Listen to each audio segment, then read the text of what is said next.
ನಮಸ್ಕಾರ ಸ್ನೇಹಿತರೆ, ನಾನು ಅಶೋಕ್ ಕುಮಾರ್ ಶೀಲ್ವಂತ್. ಇವತ್ತಿನ ವಿಷಯ ಏನಪ್ಪ ಅಂದರೆ, ಕೆಲವು ಅರ್ಜಿಗಳು ಆರ್ ಟಿ ಐ ಅಡಿಯಲ್ಲಿ ಕೆಲವು ಅರ್ಜಿಗಳನ್ನು ಕಲಬುರಗಿ ಜಿಲ್ಲೆಯ ಚಿತ್ತಾಪುರ ತಾಲೂಕಿನ ದಿಗ್ಗಂ ಗ್ರಾಮ ಪಂಚಾಯತಿಗೆ ಬರ್ತಿದ್ದೆ. ಸುಮಾರು ವರ್ಷಗಳಿಂದ ನಾನು ಆರ್ ಟಿ ಐ ಕೇಳಿದ್ದೆ.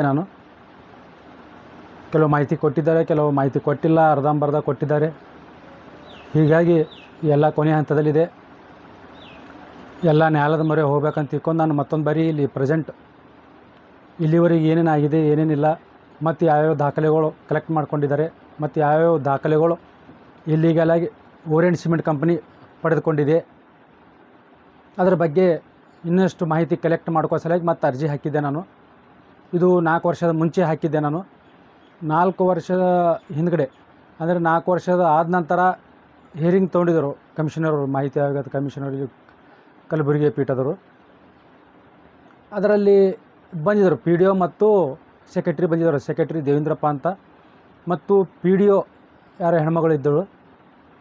ಇವರು ಇಷ್ಟು ಅಯೋಗ್ಯರು ಮತ್ತು ಇಷ್ಟು ನಾಲಾಯಕರ ಇವರು ದಿಗ್ಗಂ ಪಂಚಾಯತ್ ಪಿ ಡಿ ಒ ಮತ್ತು ಸೆಕ್ರೆಟ್ರಿಗಳು. ಎದೀಸ್ ಹೇಳಿದ್ರು 2 ಅಕ್ಷರ ಬರಲ್ಲ. 4 ವರ್ಷದ ಹಿಂದ್ಗಡೆ ಏನು ಅರ್ಧಂಬರ್ಧ ಕೊಟ್ಟಿದ್ರು ಕೆಲವು ಆ ಪಿ ಡಿ ಒ. ಇವ್ರು ಯಾವುದೇ ಮಾಹಿತಿ ಕೊಟ್ಟಿಲ್ಲ. ಮತ್ತು ಏನು ಆಯೋಗದಲ್ಲಿ ಬಂದಿದ್ರು, ಏನು 3 ತಿಂಗಳ ಹಿಂದ್ಗಡೆ ಏನು ಬಂದಿದ್ದರು, ಅಲ್ಲಿ ಕಮಿಷನರು ಹೇಳಿದರು ಮತ್ತೇನು ಮಾಹಿತಿ ಅದ ಮತ್ತು ದೃಢೀಕರಿಸಿ ಕೊಡ್ರಿ ಅಂತ ತಿಳ್ಕೊಂಡು. ಅವ್ರ ಹತ್ರ ಯಾವುದೇ ದಾಖಲೆಗಳಿಲ್ಲ, ಬರೀ ಕೈ ಅಳ್ಳಾಡೋಷ್ಟು ಬಂದರು ಇವ್ರು ಇಷ್ಟು ಅಯೋಗ್ಯರು, ಇಷ್ಟು ನಾಲಾಯಕರ ಇವರು ದಿಗ್ಗಂ ಪಂಚಾಯತ್ ಪಿ ಡಿ ಒ ಹೆಣ್ಮಗಳು ಮತ್ತು ಸೆಕ್ರೆಟ್ರಿ ದೇವೇಂದ್ರಪ್ಪ ಅಮ್ಮವರು. ಇವರು ಹೇಗೆ ಕೆಲಸ ಮಾಡ್ತಾಯಿದ್ದಾರೆ, ಇವು ಪ್ರಿಯಾಂಕಾ ಖರ್ಗೆ ಅವ್ರು ಹೆಂಗೆ ಇಟ್ಕೊಂಡಾರೆ ಇವರು ಅನ್ನೋದೇ ಗೊತ್ತಾಗ್ತಾಯಿಲ್ಲ. ಇವರು ದಿಗ್ಗಂ ಪಂಚಾಯತಿ ಹೆಂಗೆ ನಡೆಸ್ತಾ ಇದ್ದಾರೆ ಇವು ಕೆಲವು ಪಿ ಡಿ ಒಗಳಾರ ಯಾವ ರೀತಿ ಏನು ಕಂಪ್ನಿ ವ್ಯಾಪ್ತಿಯಲ್ಲಿ ಏನು ಯಾವ ಪಿ ಡಿ ಒಗಳು ಮತ್ತು ಸೆಕ್ರೆಟ್ರಿಗಳು ಇಷ್ಟು ಅಯೋಗ್ಯರು, ಇಷ್ಟು ನಾಲಾಯಕರು, ಇಷ್ಟು ಥರ್ಡ್ ಕ್ಲಾಸ್, ಎದೀಸ್ ಹೇಳಿದ್ರೆ 2 ಅಕ್ಷರ ಬರಲ್ಲ, ಇಷ್ಟು ಅಯೋಗ್ಯರ ಅವು ಏನು ಪದ ಬಳಕೆ ಮಾಡ್ಕೊಳಕ್ಕೆ ನನಗೆ ನಾಚಿಗೆ ಹೇಸಿಗೆ ಆಗ್ತದೆ. ನನಗೆ ತಿಂಗಳ ಸಂಬಳ ತಿಂತಾರೆ ಇಂಥ ಅಯೋಗ್ಯ ನಾಲಾಯಕರು ಥರ್ಡ್ ಕ್ಲಾಸ್ ಸರ್ಕಾರಿ ನೌಕರಗಳು. ಒಂದು ಕೆಲಸ ಮಾಡ್ಲಿಕ್ಕೆ ಬರಲಾಗ್ಯದ, ಒಂದು ಅರ್ಜಿ ಬರೀಲಕ್ಕೆ ಬರಲ್ಲ, ಒಂದು ಮಾಹಿತಿ ಕೊಡ್ಲಿಕ್ಕೆ ಬರಲ್ಲ, ಏನೂ ಮಾಡ್ಲಿಕ್ಕೆ ಬರಲಿ. ಇಂಥ ಥರ್ಡ್ ಕ್ಲಾಸ್ ಅಧಿಕಾರಿಗಳು ತೊಂದು ಹೆಂಗೆ ಸರ್ಕಾರ ನಡೆಸ್ತಾ ಇದ್ದಾರೆ ಇವರು. ಇವಾಗ ನಾನು ದಿಗ್ಗಂ ಪಂಚಾಯತ್ ಪಿ ಡಿ ಒ ಮತ್ತು ಸೆಕ್ರೆಟ್ರಿ ಬಗ್ಗೆ ಮಾಡ್ತಾ ಇದ್ದೀನಿ. ನೆಕ್ಸ್ಟ್ ಎಲ್ಲ ಪಂಚಾಯತಿ ಏನು ಕಂಪ್ನಿ ವ್ಯಾಪ್ತಿಯಲ್ಲಿ ಯಾವ್ಯಾವ ಸೆಕ್ರೆಟ್ರಿ ಮತ್ತು ಪಿ ಡಿ ಒ ಇದ್ದಾರೆ ಅವ್ರದ್ದು ಎಲ್ಲರದ್ದು ಇದೇ ಥರ ಇದೆ. ಅವು ಎಲ್ಲರದ್ದು ವೀಡಿಯೋ ಮಾಡ್ತೀನಿ ನಾನು. ಈ ಪಿ ಡಿ ಒ ಮತ್ತು ಸೆಕ್ರೆಟ್ರಿ ಇವ್ರದ್ದು ಏನು ಮಾಡಿದ್ದಾರೆ ಅಂದರೆ, ಇವ್ರು ಮಾಹಿತಿ ಕೊಡ್ಲಕ್ಕಂತ ಆಗಿಲ್ಲ. ಇವ್ರು ಹೈಸಿಯತ್ತಿಲ್ಲ, ಇಷ್ಟು ಥರ್ಡ್ ಕ್ಲಾಸ್ ಇವರು. ಪಂಚಾಯತ್ ವ್ಯಾಪ್ತಿಯಲ್ಲಿ ಯಾವುದೂ ದಾಖಲೆಗಳಿಲ್ಲ. ಅವರು ಕೊಟ್ಟಿವಂತ ತಿಳ್ಕೊಂಡು ರಿಸೀವ್ಟ್ ತಂದು ತೋರಿಸ್ತಾರವರು. ಮೊದಲಿನ ಪಂಚಾಯತ್ ಪಿ ಡಿ ಒ 4 ವರ್ಷದ ಹಿಂದ್ಗಡೆ ಏನು ಮಾಡಿದ್ದಾರೆ, ಆ ಅಯೋಗ್ಯ ಮತ್ತು ನಾಲಾಯಕ ಅಧಿಕಾರಿ ಕವರಿಂಗ್ ಲೆಟರ್ ಬರೆದು ತನ್ನ ಹತ್ರ ಇಟ್ಕೊಂಡಿದ್ದಾನೆ, ಜಿರಾಕ್ಸ್ ಮಾಡಿ ನನಗೆ ಕೊಟ್ಟಿದ್ದಾನೆ ಈ ಥರ್ಡ್ ಕ್ಲಾಸ್ ಅಧಿಕಾರಿ. ಮತ್ತು ದಾಖಲೆಗಳು ಹೆಂಗೆ ಕೊಟ್ಟಿದ್ದಾನೆ ಅಂದರೆ, ಅನ್ನ, ಬ್ಯಾಳಿ, ರೊಟ್ಟಿ, ಚಪಾತಿ, ಸಾರು, 2-3 ಥರ ಸಾರು, 2-3 ಥರ ಪಲ್ಯ, ನುಚ್ಚು, ಮಜ್ಜಿಗೆ, ಸೀರಾ, ಉಪ್ಪಿಟ್ಟು ಎಲ್ಲ ಸೇರಿ ನಾ ಏನು ಮಾಹಿತಿ ಕೇಳಿದ್ದೀನಿ ಆ ಮಾಹಿತಿ ಕೊಡಲಾರ್ದೆ ಯಾವ ರೀತಿ ಬರಿಬೇಕು, ಯಾವ ರೀತಿ ಕವರಿಂಗ್ ಲೆಟ್ರ್ ಬರಿಬೇಕು ಅಂಬೋದು ಇದು ಈ ಅಯೋಗ್ಯ ಮತ್ತು ನಾಲಾಯಕ ಅಧಿಕಾರಿಗಳು ಗೊತ್ತಿಲ್ಲ. ಎಲ್ಲ ಸೇರಿಸ್ಕೊಟ್ಟಿದ್ದಾರೆ. ಮತ್ತು ಇವ್ರ ಅಧಿಕಾರಿಗಳು 50,000, 70,000, 80,000 ರೂಪಾಯಿ ಸಂಬಳ ತಿಂತಾರೆ. ಇಂಥ ಅಯೋಗ್ಯ ಮತ್ತು ನಾಲಾಯಕ ಅಧಿಕಾರಿಗಳು ಇವರು ಅಕ್ಷರ ಹೆಂಗೆ ಬರಿಬೇಕು, ಕನ್ನಡ ಜ್ಞಾನ ಇಲ್ಲ ಇವ್ರಿಗೆ. ಕನ್ನಡ ಅಕ್ಷರ ಹೆಂಗೆ, ಕನ್ನಡ ಬರೆದು ಹೆಂಗೆ ಆಗಿರ್ಬೇಕಂದ್ರೆ ಮುತ್ತಾಗಿರ್ಬೇಕಪ್ಪ ಅಕ್ಷರಗಳು. ಇವು 4ನೇ 5ನೇ ಪಾರುಗಳು ಬರ್ದಂಗೆ ಬರೀತಾರೆ ಇವರು. ಒಂದು ಓದಲಕ್ಕೆ ಬರಲ್ಲ. ಅವ್ರು ಒಂದು ಪೇಜ್ ಬರೀತಾರ, ಆ ಬರ್ದಿದ್ದು ಓದ್ಲಿಕ್ಕಾಗಲ್ಲ. ಇಷ್ಟು ನಿಕೃಷ್ಟ ಸ್ಥಿತಿಗೆ ಬಂದದಿದು. ಈ ಸರ್ಕಾರಗಳು ಇಂಥ ಅಯೋಗ್ಯರಿಗೆ ಮತ್ತು ಇಂಥ ನಾಲಾಯಕರಿಗೆ ಅಧಿಕಾರಿಗಳು ಹೆಂಗೆ ನೇಮಕ ಮಾಡ್ಕೊಳ್ತಾರೆ, ಇವ್ರು ಯಾವ ಆಧಾರ ಮೇಲೆ ಇವರು ಅಪಾಯಿಂಟ್ಮೆಂಟ್ ಆಗ್ತಾರೆ ಅನ್ನೋದೇ ಗೊತ್ತಾಗ್ತಾ ಇಲ್ಲ. ಕೆಲವು ನಾನು 15 ವರ್ಷದಿಂದ ನೋಡ್ತಾ ಇದ್ದೀನಿ, ಏನೂ ಬರೀಲಕ್ಕೆ ಬರಲ್ಲ, ಅಕ್ಷರ ಬರೀಲಕ್ಕೆ ಬರಲ್ಲ, ಅಕ್ಷರ ಜ್ಞಾನ ಇಲ್ಲ, ಒತ್ತಕ್ಷರ ಇಲ್ಲ, ದೀರ್ಘ ಇಲ್ಲ, ಫುಲ್ ಸ್ಟಾಪ್ ಇಲ್ಲ, ಏನಿಲ್ಲ. ಕನ್ನಡಕ್ಕೆ ಪೂರ್ತಿ ಸತ್ತು ಹೊಡೆದು ಬಿಡ್ಲತ್ತಾರೆ ಇವರು. ಇವ್ರು 4ನೇ 5ನೇ ಪಾರುಗಳು ಏನು ಬರೀತಾರ ಆ ಥರ ಬರೆದು ಕೊಡ್ತಾರೆ. ಅದು ಓದ್ಲಿಕ್ಕೆ ಆಗಲ್ಲ ನನಗೆ. ಹಂಗೆ ಮಾಹಿತಿ ಕೊಡ್ತಾರೆ ಅವ್ರು. ನಡಿ ಕೊಟ್ಟಾರ ಅಂತಂದಮೇಲೆ ಅದೂ ಅವ್ರು ಕೊಡೋದಿಲ್ಲ. ಅಲ್ಲಿ ಮಾಹಿತಿ ಆಯೋಗದ ಹೋದ ನಂತರ ನೋಟಿಸ್ ಹೋದ ನಂತರ ಬರ್ತಾರೆ ಇವು ಅಯೋಗ್ಯ ಮತ್ತು ನಾಲಾಯಕ್ ಅಧಿಕಾರಿಗಳು. ಈ ದಿಗ್ಗಾಂವ್ ಪಂಚಾಯತಿ ಮತ್ತು ದಿಗ್ಗಾಂವ್ ಪಂಚಾಯತ್ ಪಿ ಡಿ ಒ ಮತ್ತು ಸೆಕ್ರೆಟರಿ ಮುಂಚೆದರು ಕೊಟ್ಟಿದ್ದರು. ಆಯೋಗಕ್ಕೆ ಹೋಗಿದ್ದೆ ನಾನು. ಆ ನಂತರ 4 ವರ್ಷದ ನಂತರ ಅಲ್ಲಿವರೆಗೆ ಕಾಯ್ದಿದ್ದೇನೆ ಸ್ನೇಹಿತರೆ ನಾನು. ಇದು ಓರಿಯೆಂಟಲ್ ಸಿಮೆಂಟ್ ಕಂಪ್ನಿ ಪೂರ್ತಿ ಇಲ್ಲಿಗಲ್, ಇದು ಏನೂ ಇಲ್ಲ. ಇದು ಪ್ರಿಯಾಂಕಾ ಖರ್ಗೆ ಅವ್ರಿಗೆ ಬರೆದು ಸಾಕಾಯ್ತು. ಈ ಕಂಪ್ನಿ ದಾಖಲೆಗಳೇ ಇಲ್ಲ. ವಿಥೌಟ್ NA ಕನ್ಸ್ಟ್ರಕ್ಷನ್ ಹೆಂಗೆ ಮಾಡಿದಿರೋದು? ನೀವೇನು ಮಾಡ್ತಾಯಿದ್ದೀರಿ ಪ್ರಿಯಾಂಕಾ ಖರ್ಗೆ ಅವರೇ?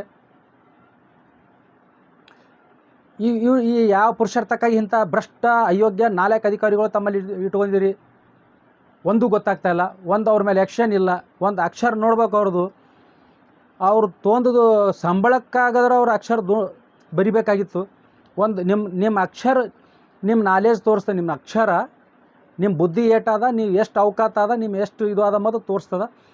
ಇವರು ಒಂದು ಕಂಪ್ಯೂಟರ್ ಆಫೀಸ್ನಲ್ಲಿ ಕಂಪ್ಯೂಟರ್ ಇರ್ತದೆ, ಕಂಪ್ಯೂಟರ್ ಟೈಪ್ ಮಾಡಿಕೊಡೋದಾಗಲ್ಲ ಇರೋದು ಹೈಸತ್ತು ಇವ್ರು ಅವಕಾತ್ಗೆ ಇವ್ರದ್ದು. ಎಷ್ಟು ಈ ಮಟ್ಟಕ್ಕೆ ಬಂದಿದ್ದಾರೆ. ಆ ನಂತರ 3 ತಿಂಗಳು ಮುಂಚೆ ಕಮಿಷನರ್ ಹತ್ರ ಬಂದಿರೋದು, ಹಿಯರಿಂಗ್ ಇಟ್ಟಿದ್ದರು. 4 ವರ್ಷದ ನಂತರ 4 ವರ್ಷದ ನಂತರ ಬಂದಿದ್ದಾವೆ ಸ್ನೇಹಿತರೆ. ಮಾಹಿತಿ ಆಯೋಗದ ಕಮಿಷನರ್ ಮತ್ತು ನೋಟಿಸ್ ಕೊಟ್ಟು ಕರೆಸಿದ್ರು ಅವರು. ಅದಕ್ಕಾಗಿ ಅಲ್ಲಿ ಇನ್ನೂ ಡಾಕ್ಯುಮೆಂಟ್ ಕಲೆಕ್ಟ್ ಮಾಡ್ಕೋ ತನಕ ನಾನು ಯಾವುದೂ ಮುಂದುವರೆದಿರೋ ಸ್ನೇಹಿತರೆ. ಇದು ಏನು ಮಾಡಿದ್ದಾರೆ ಸ್ನೇಹಿತರೆ? ಇದು ಆದ ನಂತರ ಇವಾಗ 2017-16ರಲ್ಲಿ ಯಾವುದು ಹೊಸ ಗ್ರಾಮ ಪಂಚಾಯತಿ ನಿರ್ಮಾಣ ಆಗಿದೆ ಇಟಗ. ಆದರೆ ಇವರು ಸಾರಿ ಸ್ನೇಹಿತರೆ, ಇವರು ಇಷ್ಟು ಅನಕ್ಷರಸ್ಥರ ಪಂಚಾಯತ್ ಪಿ ಡಿ ಒ ಮತ್ತು ಸೆಕ್ರೆಟ್ರಿ ಒಂದು ಕಂಪ್ಯೂಟರ್ನಿಂದ ಬರೆದು ಕೊಡ್ಲಿಕ್ಕಾಗಿಲ್ಲ. ಒಂದು 4 ಕೇಳಿದ್ದು 4 ಅರ್ಜಿ ಕಂಪನಿಗೆ ಸಂಬಂಧಪಟ್ಟಿದ್ದು ಅದು ಕೊಡ್ಲಿಕ್ಕಾಗಿಲ್ಲ. ಕೈ ಅಲ್ಲಾಡಿಸ್ಕೊತ ಬಂದಿದ್ದಾರೆ. 3 ತಿಂಗಳು ಮುಂಚೆ ಕರೆದಾಗ ಅವ್ರು ಕೊಡ್ತೀನಿ ಅಂತ ಹೇಳಿದ್ರು ಸ್ನೇಹಿತರೆ. ಹೀಗಾಗಿ ಅವ್ರ ಹತ್ರ ಇರಲಿಲ್ಲ, ಯಾವುದೂ ಇರಲಿಲ್ಲ. ನನ್ನ ಹತ್ರ ಏನು ಮುಂಚೆ ಹೇಳಿದ್ದೆ ನಾನು, ಆ ಅಯೋಗ್ಯ ಮತ್ತು ನಾಲ್ಕು ಪಿ ಡಿ ಒ ಎಲ್ಲ ಅಷ್ಟು ಸೇರಿಸಿ ಹಾಲು, ಮೊಸರು, ತುಪ್ಪ, ಅನ್ನ, ಬ್ಯಾಳಿ, ರೊಟ್ಟಿ, ಚಪಾತಿ ಎಲ್ಲ ಸೇರಿಸಿ ಯಾವ ರೀತಿ ಕೊಟ್ಬಿಟ್ಟಿದ್ದಾರೆ ಸ್ನೇಹಿತರೆ. ಪ್ರತಿಯೊಂದು ಅರ್ಜಿಗೆ ಪ್ರತಿಯೊಂದು ಸಪ್ರೇಟಾಗಿ ಕೊಡಬೇಕಾಗಿತ್ತು, ಕೊಟ್ಟಿಲ್ಲ. ಅವು ಅಯೋಗ್ಯರ ಇವ್ರು ನಾಲಾಯಕರ ಅಂತ ತಿಳ್ಕೊಂಡು ನನಗೇನು ಬೇಕಾಗಿತ್ತು ಅದರಲ್ಲಿ ನಾನು ಕೇಳಿದ ಮಾಹಿತಿ ಆದೇನಿಲ್ಲ ನೋಡ್ಕೊಳ್ಬೇಕಾಗಿತ್ತು. ನೋಡಿದೆ ಆ ಮಾಹಿತಿ ಇರೋದಿಲ್ಲ, ಬೇರೆದು ಕೊಟ್ಟಿದ್ದಾರೆ. ಯಾವುದೂ ಪರ್ಮಿಷನ್ ಇಲ್ಲ. ಏನು ಓರೆಂಟ್ ಕಂಪ್ನಿ ಇದೆ, ಯಾವುದೂ ಪರ್ಮಿಷನ್ ಇಲ್ಲ. ವಿಥೌಟ್ NA ಕನ್ಸ್ಟ್ರಕ್ಷನ್ ಮಾಡಿದ್ದಾರೆ. ಮತ್ತು ಇಲ್ಲಿ ಪೂರ್ತಿ ಕಂಪ್ನಿ ಇಲ್ಲಿಗಲ್ ಆಗಿದೆ. ಹೀಗಾಗಿ ಅದು ಏನಾಗಿದೆ ಸ್ನೇಹಿತರೆ, 3 ತಿಂಗಳ ಮುಂಚೆ ಕೊಡ್ತೀನಿ ಅಂದ್ರೆ ನನ್ನ ಹತ್ರ ಇದ್ದು ಡಾಕ್ಯುಮೆಂಟ್ ಕೊಟ್ಬಿಟ್ಟು ಅವ್ರಿಗೆ ಅಲ್ಲೇ ಸೀಲ್ ಹಾಕಿ ಕೊಡು ಅಂತ ಹೇಳಿದ್ರು ಕಮಿಷನರ್ ಅವರು. ಮಾಹಿತಿ ಕೊಟ್ಟಿದ್ದಾರೆ ಅಂದ್ರೆ ಅದಿಷ್ಟೇ ಇದೆ ಮಾಹಿತಿ, ನಮ್ಮ ಹತ್ರ ಏನೂ ಇಲ್ಲ ಅಂದ್ರೆ ನನ್ನ ಹತ್ರ ಇವೆ ಮಾಹಿತಿ ದೃಢೀಕರಿಸಿ ಕೊಡ್ತಾರೆ ಅಂತ ತಿಳ್ಕೊಂಡು ನಾನು ಅಲ್ಲೇ ಸೀಲ್ ಹಾಕಿ ಕೊಡು ಅಂತ ಹೇಳಿದ್ರು ಆ ಕಮಿಷನರು, ಮಾಹಿತಿ ಆಯೋಗದ ಕಮಿಷನರು. ಆ ನಂತರ ಸೀಲ್ ತಂದಿಲ್ಲ, ಪ್ಯಾಡ್ ಇಲ್ಲ, ಇವೆಲ್ಲ ಕುಂಟನಪ್ಪ ಹೇಳ್ತಾ ಇದ್ದಾರೆ ಸ್ನೇಹಿತರೆ. ಇದು ಆ ನಂತರ ನಾನು ಪರವಾಗಿಲ್ಲ, ತಾವು ಪಂಚಾಯತಿಗೆ ಹೋಗಿ ಸರಿಯಾಗಿ ನೋಡಿ ಸಪ್ರೇಟಾಗಿ ನಾನು ಯಾವ್ಯಾವ ಮಾಹಿತಿ ಕೇಳಿದ್ದೀನಿ ಸಪ್ರೇಟಾಗಿ ಈ ದಾಖಲೆ ಮಾತ್ರ ಕೊಡ್ರಿ. ನಿಮ್ಮದು ಆ ಬುದ್ಧಿಮಟ್ಟ ಇಲ್ಲ. ನೀವು ಪಂಚಾಯತಿ ನುಂಗಿ ನೀರು ಕುಡಿಲಿಕ್ಕೆ ಬಂದಿರಿ.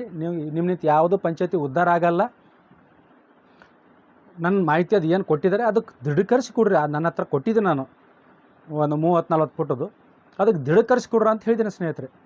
3 ತಿಂಗಳಾಗಿ 2 ದಿನದಾಗ ಕೊಡ್ತೀನಿ, ಅವಾಗೇ ಕೊಡು ಅಂತ ಹೇಳಿದರು. ಹೀಗಾಗಿ ಅದು ನಾನು ಕ್ಲೋಸ್ ಮಾಡ್ತೀನಿ ಅಂತ ಹೇಳಿದರು ಕಮಿಷನರು. ಇವರು ಹೇಗಾದರೂ ಕೊಡ್ತಾರೆ, ಕ್ಲೋಸ್ ಮಾಡಿಬಿಡಿ ಅಂತ ಹೇಳಿದೆ ನಾನು. ಇನ್ನವರೆಗೆ 3 ತಿಂಗಳಾಯಿತು ಸ್ನೇಹಿತರೆ. ಇನ್ನವರೆಗೂ ಆ ಅಯೋಗ್ಯ ಮತ್ತು ನಾಲಾಯಕ್ ಆ ಪಿ ಡಿ ಒ, ಆ ಹೆಣ್ಮಗಳು ಏನಿದ್ದಾಳೆ ಪಿ ಡಿ ಒ, ಅಯೋಗ್ಯ ಮತ್ತು ನಾಲಾಯಕ್ ಈ ದೇವೇಂದ್ರಪ್ಪ ಸೆಕ್ರೆಟ್ರಿ ಇನ್ನವರೆಗೂ ಮಾಹಿತಿ ಕೊಟ್ಟಿಲ್ಲ ಸ್ನೇಹಿತರೆ. ಇನ್ನವರೆಗೂ ಸೀಲಾಗಿ ಅಟೆಸ್ಟೆಡ್ ಮಾಡಿ ಕೊಡೋದಾಗಲಾಗಿದೆ.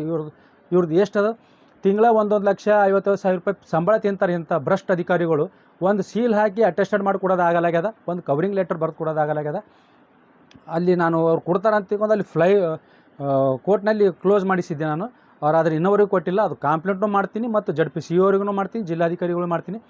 ಇವರು ಕೆಲಸ ಮಾಡೋಕೆ ನಾಲಾಯಕರ ಅಯೋಗ್ಯರ ಅಂತ ತಿಳ್ಕೊಂಡು ಇದು ತಮ್ಮ ಮುಂದೆ ಇಡ್ತಾಯಿದ್ದೀನಿ, ಮುಂದೆ ಮಾಡ್ತೀನಿ. ಇದು ಇವಾಗ ಜ್ಞಾಪಕ ಬಂತು, ಮಾಡ್ಬೇಕನ್ನಿಸ್ತು, ವೀಡಿಯೋ ಮಾಡ್ತಾಯಿದ್ದೀನಿ.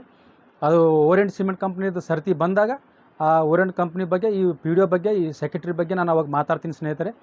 ಇವು ಏನಿಲ್ಲ, ಕೂಡಲೇ ಏನು ತಾಲೂಕ್ ಪಂಚಾಯತ್ ಇ ಒ ಆರ, ಜಡ್ ಪಿ ಸಿ ಅವರ ಈ ಭ್ರಷ್ಟ ಅಯೋಗ್ಯ ನಾಲಾಯಕ ಅಧಿಕಾರಿಗಳೇನು ಬರ್ತಾರಾ ಏನಿಲ್ಲ ದಿಗ್ಗಂ ಪಂಚಾಯತಿಗೆ ನೋಡಬೇಕು. ಇದು ಮುಂಚೆ ಇದು ಏನು ಓರೆಂಟ್ ಸಿಮೆಂಟ್ ಕಂಪ್ನಿ ಇದೆ ದಿಗ್ಗಂ ಪಂಚಾಯತಿ ವ್ಯಾಪ್ತಿಯಲ್ಲೇ ಬರ್ತಿತ್ತು. ಅಲ್ಲಿಂದ ಯಾವುದೇ ಕಟ್ಟಡ ಪರವಾನಗಿ ಪಡೆದಿಲ್ಲ, ಯಾವುದೇ ಟ್ಯಾಕ್ಸ್ ಕಟ್ತಾ ಇಲ್ಲ. ಯಾವುದೋ ಒಂದು 30-40 ಲಕ್ಷ ಕಟ್ಟಿದ್ದಾರೆ, ಅದು ಒಂದು 3-4 ವರ್ಷದ ಟ್ಯಾಕ್ಸ್ ಅಂತ. ಅದು ಒಂದು ತಿಂಗಳ ಮಟ್ಟಿಗೆ ಅದು ಫಿಕ್ಸ್ ಡಿಪಾಸಿಟ್ ಅಂಟಿತ್ತು. ಮತ್ತೇನು ಎತ್ಕೊಂಡು ತಿಂದರೆ ಏನಿಲ್ಲ ಇಲ್ಲಿ ಮೆಂಬರ್ಗಳು, ಅಧ್ಯಕ್ಷರುಗಳು. ಮತ್ತು ಇನ್ನು ಏನೇನು ಮಾಡಿದ್ದಾರೆ ಸಿ ಎಸ್ ಆರ್ ಬಗ್ಗೆ ಅಂತೂ ಎಲ್ಲ ಕಡೆ ಕೇಳಿದ್ದೀನಿ, ಯಾರೂ ಕೊಟ್ಟಿಲ್ಲ. ಆದರೂ ಪೇಪರ್ ಕಟ್ಟಿಂಗ್ ಇವೆ ನನ್ನ ಹತ್ರ, ಸಿ ಎಸ್ ಆರ್ ಮಾಡಿದಂಥ. ಅವು ಯಾವ ಅಧಿಕ ಕಚೇರಿಯಲ್ಲಂತೂ ಯಾವುದೂ ದಾಖಲೆಗಳಿಲ್ಲ, ಏನೂ ಇಲ್ಲ. ಹೀಗಾಗಿ ಇದು ಸರ್ತಿ ಸಾಲಿನಲ್ಲಿ ಇದು ಓರೆಂಟ್ ಸಿಮೆಂಟ್ ಕಂಪ್ನಿ ವಿಡಿಯೋ ಮಾಡೋ ಹೊತ್ತಿಗೆ ಇದು ಮಾಡ್ತೀನಿ ಸ್ನೇಹಿತರೆ. ಇದು ನೆನಪು ಬಂತು. ಆ ಪಿ ಡಿ ಒ ಮತ್ತು ಸೆಕ್ರೆಟರಿ ಇದು ಒಂದೇ ಅಂತಲ್ಲ, ಇದು ಎಲ್ಲ ಪಿ ಡಿ ಒ ಸೆಕ್ರೆಟರಿಗಳು ಇದೇ ಥರ ಮಾಡ್ತಾಯಿದ್ದಾರೆ. ಇವ್ರು ಇಲ್ಲಿ ಅಲ್ಲ, ಇವ್ರು ಎಲ್ಲಿ ಕರ್ನಾಟಕದಾಗ ಎಲ್ಲೇ ಕೆಲಸ ಮಾಡಿದ್ರು ಇವ್ರಿಗೆ ನಾನು ಯಾವುದೇ ಕಾರಣಕ್ಕೂ ಬಿಡುವುದಿಲ್ಲ. ಇವ್ರು ಇನ್ನೂ ಸಾಕಷ್ಟು ಹಗರಣವೇ. ಇವರು ಎಲ್ಲ ಉದ್ಯೋಗ ಖಾತ್ರಿ ಮತ್ತು 15 ಫೈನಾನ್ಸು 14 ಫೈನಾನ್ಸ್ ಕೇಳಿದ್ರೆ ಇವರೆಲ್ಲ ಜೈಲಿನಲ್ಲೇ ಕೊಳಿಬೇಕು. ಇವರು ಸೀದಾ ಮನೆಗೆ ಹೋಗ್ಬೇಕು. ಇವರು ಸರ್ಕಾರಿ ಸೇರಿದ ವಜನೆ ಮಾಡ್ಬೇಕು, ಆ ರೀತಿ ಇದೆ. ನಾನು ಕೇವಲ ಕಂಪ್ನಿಯಿಂದ ಕೇಳಿದ್ರೆ ಈ ರೀತಿ ಸತಾಯಿಸಿದ್ರೆ ಅವನು ನಾನು ಕೇಳ್ತೀನಿ, ಆ ವಿಷಯದಲ್ಲಿ ಅವ್ರದ್ದು ಹಗರಣಗಳು ತೆಗಿತೀನಿ. ಅವ್ರಿಗೆ ಮನೆಗೆ ಕಳಿಸೋ ತನಕ ಬಿಡಲ್ಲ. ಇಲ್ಲೆಲ್ಲ ಕರ್ನಾಟಕದಲ್ಲಿ ಎಲ್ಲೇ ಕೆಲಸ ಮಾಡಲಿ ಯಾವುದೇ ಕಾರಣಕ್ಕಾಗಿ ನಾವು ಕ್ಷಮಿಸೋ ಮಾತೇ ಇಲ್ಲ, ಬಿಡುವುದಿಲ್ಲ. ಇಂಥ ಅಯೋಗ್ಯ ಮತ್ತು ನಾಲಾಯಕ ಅಧಿಕಾರಿಗಳು ಸೀದಾ ರಾಜೀನಾಮೆ ಕೊಟ್ಟು ಮನೆಗೆ ಕೂಡೋದು ಉತ್ತಮ. ಅವಾಗ ಮಾತ್ರ ನಾನು ಬಿಡ್ತೀನಿ. ಅಲ್ಲಿವರೆಗೆ ಇವರು ಒಂದು ವೇಳೆಗೆ ಏನಾದರೂ ಅನಾಹುತ ಆಗಿ ಏನಾದ್ರು ಸತ್ತು ಹೋದರೂ ಕೂಡ ಇವ್ರದ್ದು ಹಗರಣಗಳು ತೆಗೆದು ಇವ್ರ ಮನೆಯಾಗ ಏನು ಪೆನ್ಷನ್ ತೊಗೋತಾರೆ ಪೆನ್ಷನ್ನಿಂದ ವಸೂಲು ಮಾಡ್ಲಿಕ್ಕೆ ಹಚ್ತೀನಿ ಸ್ನೇಹಿತರೆ. ಅಷ್ಟು ಬಿಡೋದಿಲ್ಲ ನಾನು. ಮುಂದಿನ ದಿನಗಳಲ್ಲಿ ಇವು ಎಲ್ಲ ಪಂಚಾಯತ್ ಪಿ ಡಿ ಒಗಳು ಮತ್ತು ಸೆಕ್ರೆಟರಿ ಯಾವುದೇ ಕಡೆ ಇವರು ಉದ್ದೇಶಪೂರ್ವಕವಾಗಿ ಸತಾಯಿಸ್ತಿದ್ದಾರೆ ನನಗೆ. ಇದ್ರ ಶೀಘ್ರದಲ್ಲಿ ಇದು ಕಾಂಪ್ಲೇಂಟ್ ಮಾಡ್ತೀನಿ ಇವ್ರ ಬಗ್ಗೆ. ಇವಾಗ ಸರ್ತಿ ಸಾಲಿನಲ್ಲಿ ಕೆಲವು ಕಾಂಪ್ಲೇಂಟ್ ಮಾಡವೇ ಇದು ನೆನಪು ಬಂತು, ಕಾಂಪ್ಲೇಂಟ್ ಬರಿತಾ ಇದ್ದೀನಿ. ಹೀಗಾಗಿ ಇವ್ರು ಯಾವುದೇ ಕಾರಣಕ್ಕೂ ಬಿಡೋದಿಲ್ಲ. ಕೊಡ್ತಾರಂತ ಮಾಡಿದ ಮಾಹಿತಿ ಇನ್ನವರಿಗೆ ಕೊಟ್ಟಿಲ್ಲ. ಅವ್ರು ಯಾವುದೇ ಕಾರಣಕ್ಕೂ ಬಿಡೋದಿಲ್ಲ. ಇನ್ನಾದ್ರೂ ಕುಂಟು ನೆಪ ಹೇಳ್ತಾ ಇದ್ದಾರೆ, ಮಾಹಿತಿ ಕೊಟ್ಟಿಲ್ಲ. ನಾನು ಕೊಟ್ಟಂಥ ಮಾಹಿತಿಗೆ ದೃಢೀಕರಿಸ್ಕೊಡೋದಾಗಲಾಗಿದೆ ಇವರಿಗೆ. ಹೀಗಾಗಿ ಇವ್ರಿಗೆ ಯಾವುದೇ ಕಾರಣಕ್ಕಾಗಿ ನಾನು ಬಿಡೋದಿಲ್ಲ. ಇವರೇ ಅಂತಲ್ಲ, ಏನು ಸಿಮೆಂಟ್ ಕಂಪ್ನಿಗಳು ಇವೆ ಯಾವ ವ್ಯಾಪ್ತಿಯಲ್ಲಿ ಪಂಚಾಯತ್ ಪಿ ಡಿ ಒ ಮತ್ತು ಸೆಕ್ರೆಟರಿ ಮತ್ತು ಸೋಲಾರ್ ಕಂಪ್ನಿ ಇವೆ ಮತ್ತು ಸಕ್ಕರೆ ಕಾರ್ಖಾನೆಗಳಿವೆ, ಎಲ್ಲದೂ ಇದೇ ಥರ ಇದೆ. ಮತ್ತು ಈಗ ಶ್ರೀ ಸಿಮೆಂಟ್ ಕಂಪ್ನಿ ಮಾಡ್ತಾಯಿದ್ದೀನಿ. ಇನ್ನೊಂದು 2 ವೀಡಿಯೋ ಶ್ರೀ ಸಿಮೆಂಟ್ ಕಂಪ್ನಿ ಕುರಿತೇ ಮಾಡ್ತೀನಿ ನಾನು. ಇದು ಓರೆಂಟ್ ಕಂಪ್ನಿದು ಅವ್ರ ಬಗ್ಗೆ ನೆನಪು ಬಂತು, ಕಾಂಪ್ಲೇಂಟ್ ಬರಿತಾ ಇದ್ದೆ. ಹೀಗಾಗಿ ಇದು ಮಾಡಬೇಕನ್ನಿಸ್ತು, ಅದಕ್ಕೆ ಮಾಡ್ತಾಯಿದ್ದೀನಿ ಸ್ನೇಹಿತರೆ. ಇವ್ರಿಗೆ ಯಾವುದೇ ಕಾರಣಕ್ಕೂ ಕ್ಷಮಿಸುವ ಮಾತೇ ಇಲ್ಲ. ಇವರು ಇಲ್ಲಿ ಎಲ್ಲ ಇವು ಕರ್ನಾಟಕದಂತೆ ಎಲ್ಲೇ ಕೆಲಸ ಮಾಡಿದ್ರು ಯಾವುದೇ ಕಾರಣಕ್ಕೂ ಬಿಡೋದಿಲ್ಲ. ಇಷ್ಟೇ ಇವತ್ತಿನ ವಿಷಯ ಸ್ನೇಹಿತರೆ. ಜೈ ಭೀಮ್, ನಮೋ ಬುದ್ಧಾಯ.